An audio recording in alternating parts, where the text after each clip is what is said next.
June 2006, Munich, Germany. Doctors in the city's emergency rooms start noticing something that makes no sense. On certain nights, the number of heart attacks nearly triples. Same city, same summer, just certain nights.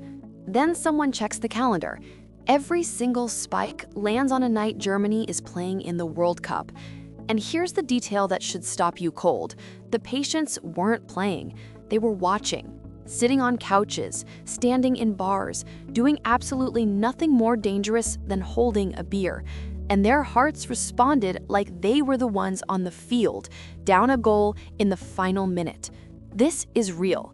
It was published in the New England Journal of Medicine, one of the most respected medical journals on Earth. Researchers tracked emergencies across Munich through the entire 2006 tournament, and the numbers were brutal. On days Germany played, cardiac emergencies almost tripled. For men, more than tripled. The danger started climbing hours before kickoff. Your heart began the match before the players did, and it peaked in the first 2 hours of play. And people who already had heart disease, their risk on game days roughly quadrupled. The single most dangerous match of the whole month was the quarterfinal against Argentina, the one that went to a penalty shootout. Just sit with that for a second. The riskiest place for a German heart that summer wasn't a highway. It was a couch, watching another man place a ball on a chalk spot 12 yards from goal. So that's the mystery. How does watching strangers kick a ball physically break your heart? Because your body isn't supposed to work that way. Fear of a lion? Sure. A car swerving at you? Obviously. But a game? A game you're watching through a screen, sometimes thousands of miles away? To solve it, you have to go back 30 years earlier, to a man counting t-shirts. It's 1976 at Arizona State University. A psychologist named Robert Cialdini starts doing something that looks almost pointless. Every Monday morning during football season, he and his team quietly walk around campus, counting how many students are wearing school colors. And not just there, the same silent count is running at 7 universities across the country, and a pattern shows up. After a win, the campus floods with school jerseys. After a loss, they vanish. But the language is the really creepy part. Cialdini's team also called students on the phone, pretending to run a survey, and asked about the weekend's game. After a win, students said, "We won." After a loss, the same students said, "They lost." Same person, same team, one weekend apart, and the word changes. We becomes they. There was one more layer. Before some of those calls, students were given a quick test and told they'd failed it. Those students, the ones who'd just been made to feel small, leaned on "we won" even harder, as if they were reaching for the team's glory to patch a hole in themselves. Cialdini realized people weren't just supporting a team, they were merging with it when it made them look good and cutting the cord when it didn't. Which means somewhere in your head, the line between you and your team is negotiable. And if that line can move, here's the darker question. When your team loses, before you get the chance to say they, how much damage is already done to the you? In 1992, a researcher named Edward Hurt tested exactly that. He had die-hard basketball fans at Indiana University watch their team win or lose. Then he gave them tasks that had nothing to do with sports, word puzzles, simple challenges. And he asked one sneaky question. How well do you think you will do? Fans who had just watched a win rated themselves as sharper, more capable, better at everything. Fans who watched a loss expected to fail, at things their team's performance could not possibly touch. Think about how strange that is.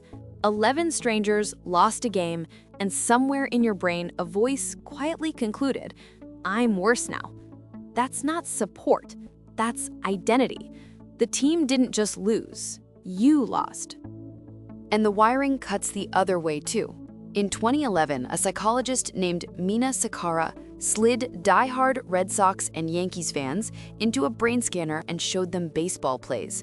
When fans watched their rival team fail, even against some neutral third team they didn't care about, the reward circuits in their brains lit up. Actual pleasure, from the failure of strangers. And here's the uncomfortable part.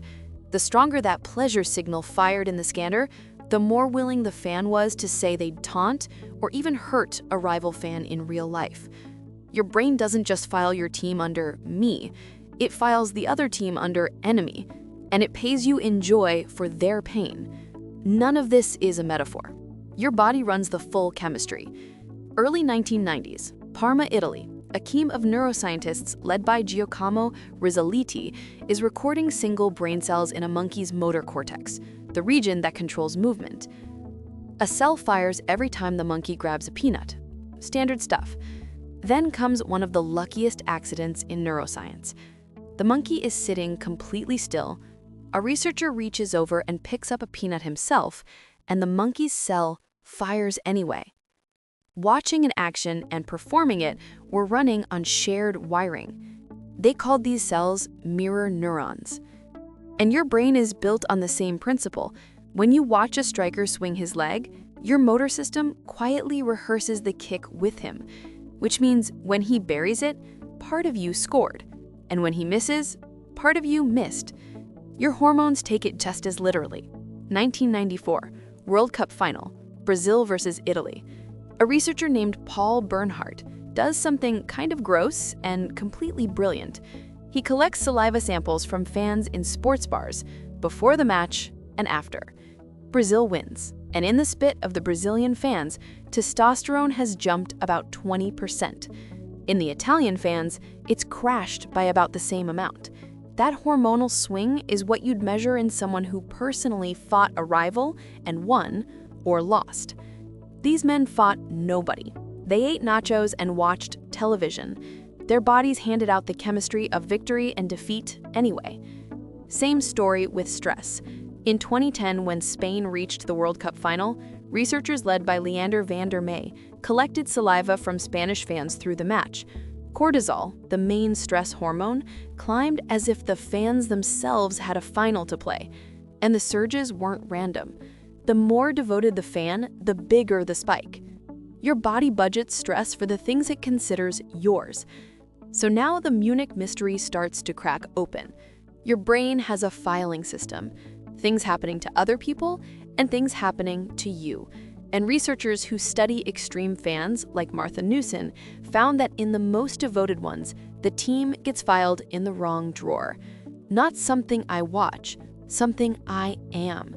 She calls it identity fusion, and in her studies, fused football fans said they'd sacrifice themselves for their club at rates you normally only see in soldiers talking about their brothers in arms. Once the team is filed under me, everything downstream makes perfect sense. The missed penalty hits like your failure, the relegation feels like your fall, and a knockout match in the World Cup becomes a threat to your actual physical heart. Your cardiologist can see your team's defense collapsing in your arteries. And here's the part nobody warns you about.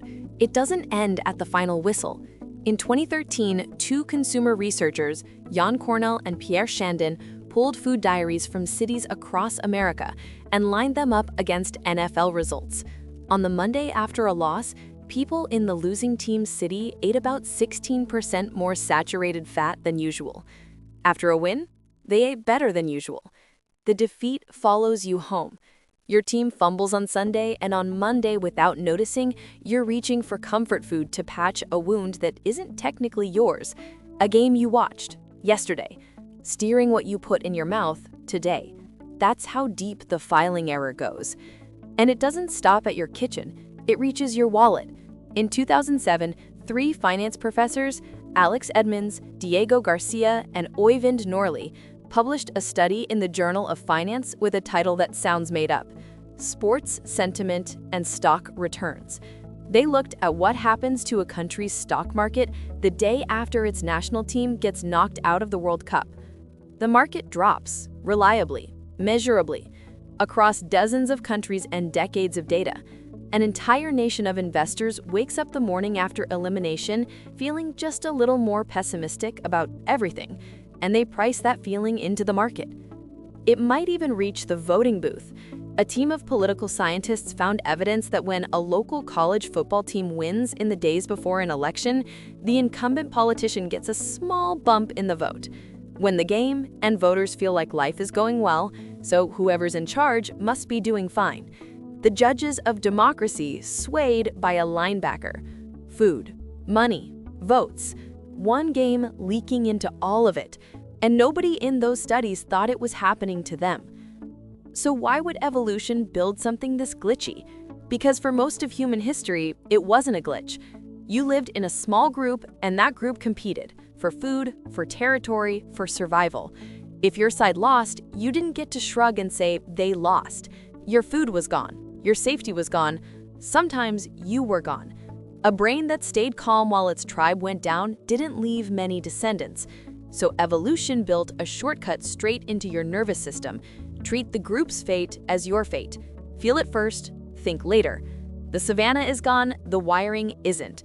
Stadium lights, team colors, and a scoreboard slot perfectly into machinery that was carved for tribal war. Your heart isn't confused. It's doing exactly what it was built to do in a world that no longer exists. So no, you're not dramatic, you're not taking it too seriously.